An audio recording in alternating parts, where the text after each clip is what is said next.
Hello, everyone. Oh my goodness, super thrilled to be here with you all. I am like over the moon, and I know I say it all the time, but I really truly am. I love 100%. I love being here, talking to folks, meeting new people all over the world, and today is no different. Today I've got Miss Kimberly Jarman on the I was going to say on the phone. Oh my goodness, did I just take it back to like 1990? It happens. It happens. So today I've got on the show Miss Kimberly Jarman, and super thrilled to have you on the show. Welcome to the show, Kimberly. How are you doing today? I'm fantastic. Thank you so much for having me, and I'm excited to be here with you guys. Awesome. Awesome. We are thrilled that you are here. So, Kimberly, where in the world are you? I am in Norman, Oklahoma, in the United States. Okay. So, I been to? No, I've never been to Oklahoma. I love to find out where folks are, see how close I've gotten, and I'm not really sure. I'm pretty decent with geography, but I'm not really figuring out right now. I am Oklahoma's in north of Richmond. Texas. So you got Texas. Oklahoma's a state directly north of Texas. Okay, gotcha. So I've been pretty close then. I've been in Dallas. Okay, yeah. I've been in Houston, Lubbock. So pretty Yeah, close then. yeah. Yeah, not too far. I love that. I love that. So I'm getting better. I'm getting better. So Where are you Kimberly, at? I am in Richmond, Virginia. Yeah, I've But I'm never made ori- it out to yeah, Virginia. I'm originally from North Carolina, but I'm in I've been to Richmond. North Carolina. Okay, awesome. What part? Asheville? Okay, yep, been there. That's the mountains. Yep. Yeah. It's one of the major cities in North Carolina. So yeah, I love that. I love that. So Kimberly, tell us, we want to know, how are you loving on the world around you?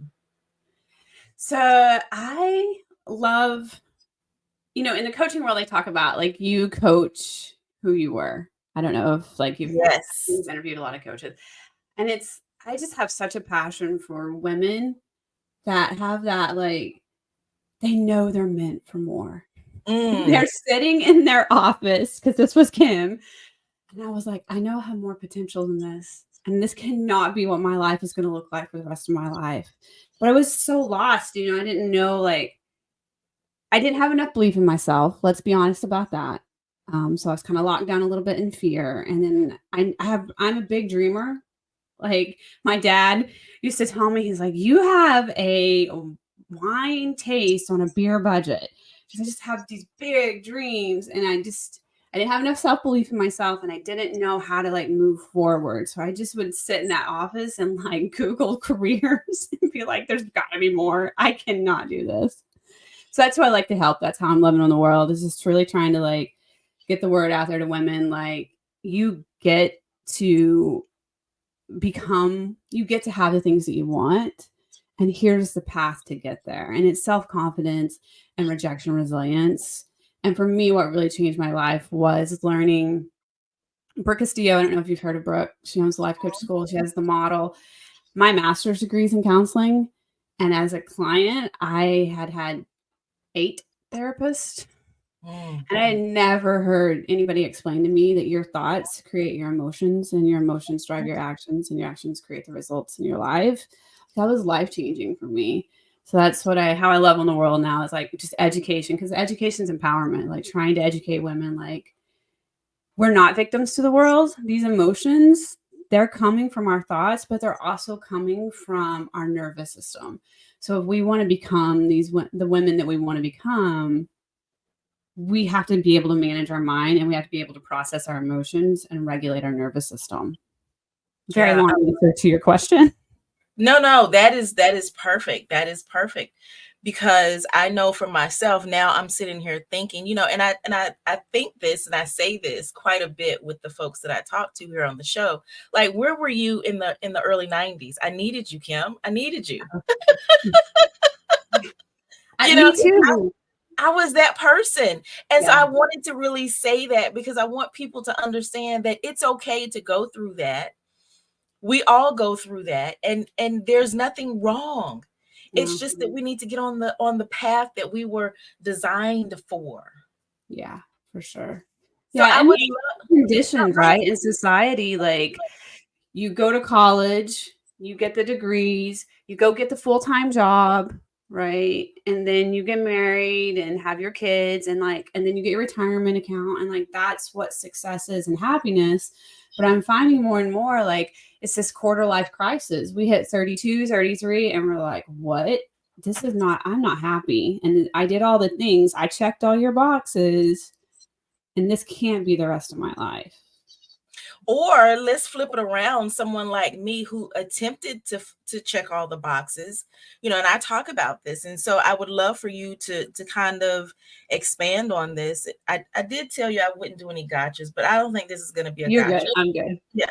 And I when I was growing up, I'm a Gen Xer, okay? So Mhm. when I was growing up, I went to my mom, hey, I know what I want to be when I grow up. I'm like Mhm. 16, 17 years old. And, I said, I want to be a hairstylist. Mhm. And growing up in the Black community, she was like, no, that's not ideal. We have fought too hard to come out of the service-based industries. You're not going to do that. You need to either go to college or go into the military. My parents were military. So, and I was like, I don't want anybody yelling and spitting in my face. So that's just not going to happen. And so I attempted to go to college, even though I knew I struggled in school. I struggled to graduate high school. I did graduate on time, but I just knew that was not something that was like the best Mhm. of me. Mhm. And so, because of the comment that she made, I ended up applying to college. I went for 2 years and I dropped out. Mhm. But that thought that she said, if you don't go to college and get a degree and get a good job, then you're not going to be successful, stuck with me for many, many, many years.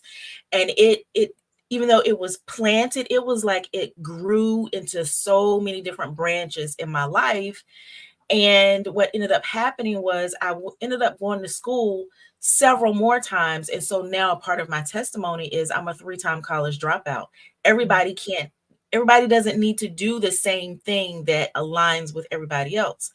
And so I wanted to bring that to the forefront because, you talked about people checking the boxes. Then there's those of us who tried to check the box, attempted and just couldn't. And so now struggle with I don't now, but I did. I had to have a real true reckoning, but really understanding that I can still be successful even without having gone the route that someone else set for me.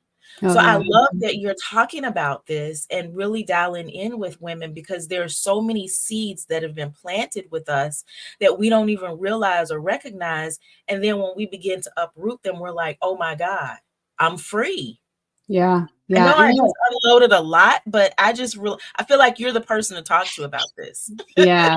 I love that because that like is still hard in my coaching practice. Like my business partner is a licensed naturopathic doctor and their perspective is root cause. Like we're not going to do symptom management, we're doing root cause, right? Well, that's Yes. my coaching style is root cause. Like let's get to the root cause beliefs that you talked about. Like your mom said that to you and then all these others sprouted from there. Like, yeah, that is how the human brain works, right? Like we create a belief, and a belief is just a thought we've had over and over again. And Yeah. our reticular activating system in our brain goes and finds evidence to validate that Yes. belief, right? And so, and then all these other crappy thoughts sprout from it. So as you're saying, I'm like, yeah, that's exactly it. We have to get to these like root cause beliefs that are driving all these behavioral patterns and us showing up in the world the way we are. So then we can just dismantle it. Like, is this Yes. truth? Or is this just like based on somebody else's opinion or somebody else's story that they projected out onto us? Exactly. Exactly. And and just to kind of go a little bit deeper, my career, I ended up in an industry, a well-known industry, big industry. And I started like you say from the bottom. And after many, many years of being in that industry, I was at a company and had been there for years, and I had started like from the bottom and then became like a team lead and then a manager. And then the executives came to me and said I was the only Black woman that ended up in this role at this time, they came to me and said, we want to create this position for you where you're over these multiple departments and you're now going to be an assistant vice president. Mhm. And they said, just think about it. And I literally walked away thinking, I can't do that. I don't have a degree. All of them, they have a degree. They have these illustrious degrees. I'm not going to be able to do this. And I had to literally go home and deal with that, because that Mhm. one thought from 1980 something, Yeah. okay, when I was, 16 years old, 17 years old, that one thought then triggered this of me Mhm. potentially self-sabotaging because someone said something that was not true. Yeah. Yeah. And I love that because for me, because you talked about like you checked the boxes, Kim, right? And I tried to and didn't. And I like to go deep. So I've reflected on like why I check the boxes. Like I grew up in a fixed mindset Mm, family, but the state, I know I live in the southern states and they're pretty poor, right? And there's a lot of fixed mindset mhm. culturally, Same right? here, yeah. And so that fixed mindset typically feeds victim mindset. Yes. Oh Okay. my goodness. So that's what I grew up in. And the way I kind of coped through that was like, okay, I will check your boxes.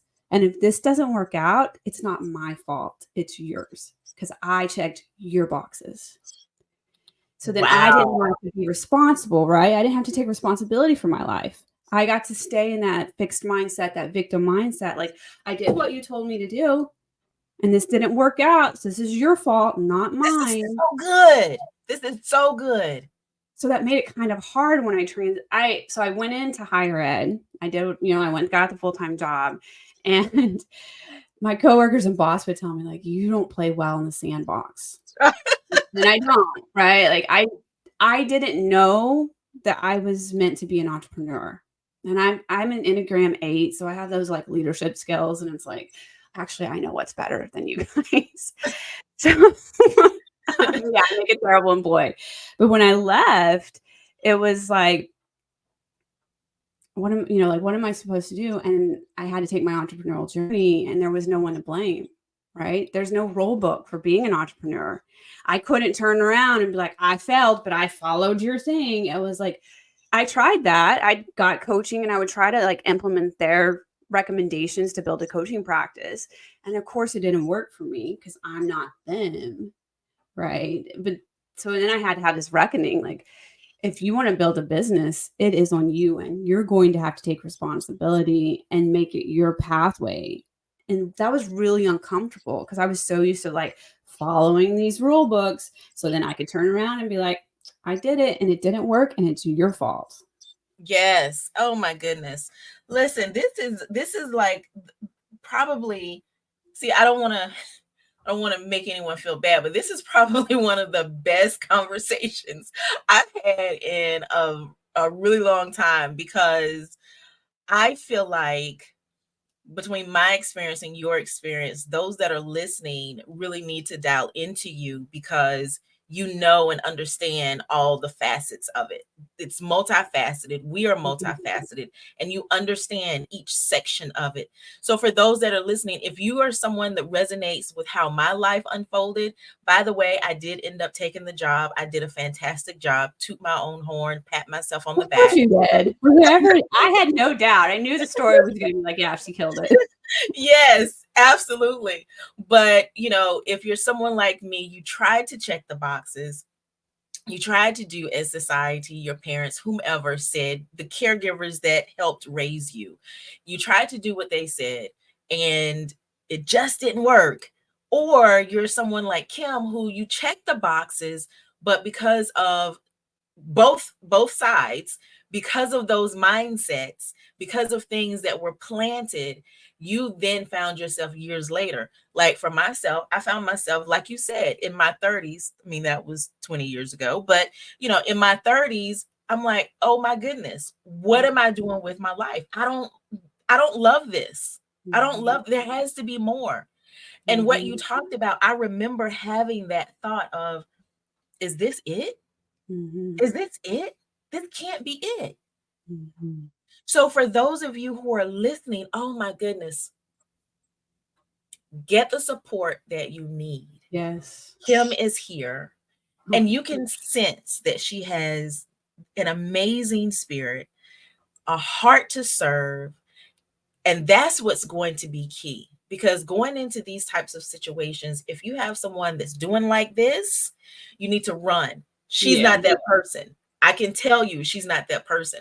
And so please, please, please reach out to Kim. Kim, give us your contact information. Yeah, I would love to. Thank you for that. You can find me at KimberlyJarmanCoaching.com. You can find me on Instagram at Kimberly Jarman Coaching, or you can find me on TikTok, which I love. That's my people over there on TikTok at Kimberly Jarman. Awesome. Awesome. So tell me just really quickly, if someone gets in touch with you, Jane Doe gets in touch with you, what can she expect? Does she fill out a survey, a questionnaire, application? You know, what happens? Does she immediately do a consultation? What happens when she gets in touch with you? I love for it to like kind of start out casually, like, DMing me and just having like a conversation in the DMs. And then if it's like, yeah, I really like love, I want to talk more about this, then we go into a free discovery call where we really, I'm not a hard sales person. Again, I'm an 8, Enneagram 8. It's like you either vibe with me or you don't. Like we're not gonna Yes. like, screw around, and I'm not gonna try to hard sell you. You're either in or you're out, because I want clients that are in. I'm not gonna Yeah. like, I don't have that nurturing spirit to like baby you along. Um, so on the discovery call, we really just, what do you want? Let's get really clear on what you want in your life, and what is the actual problem, the reason you don't have it. You think Yeah. there's problems, but we're going to get to the actual heart. So then you can choose at that point to like, the problem, go resolve it. Or you can choose like, I really think I want you to be my support system, and like, let's do this together. I love it. I love it. So, Kim, any last words of wisdom that you want to share? Yes. Thank you. Your thoughts, majority of them are not real. They're stories that your brain has created for you to keep you safe. So ask yourself, does this story serve me or not? And is it based on facts? And then also, your emotions are just chemical reactions in your body. And research shows that if you will just sit with them and acknowledge them, they only last for 90 seconds. Because I think so many of us like are controlled and believe all the emotions our body's producing. And I think taking our power back is realizing like these are thoughts that are mainly stories, and emotions are just chemical reactions that I can just sit with, because then we can take control back over our life. So that is so good. Emotions are chemical reactions. That is so good. That is so good. We're going to have to talk about emotional intelligence. We're going to have to bring you back to the show. Oh, thanks. Yeah. I love nerding out to that, like talking about how your thought, like your neurotransmitters fire, right? And it creates a chemical reaction, an emotion. All that emotion is to connect with, to talk to the body, or the body's trying to talk to the brain. And like, it's just energy. It's a chemical reaction that we get to like process through. And the reason they stick around is because we keep telling the story and keep creating the chemical reaction. Oh my goodness. Yeah, we're definitely going to have you back on the show. There's no way around it. We have to. Thank you. So, Kim, thank you so very much for stopping by. This has been absolutely amazing. And you guys are going to see her again. I promise you that. I do. So, folks, have an amazing day. And I will see you all on the flip side. Bye for now. Bye, guys.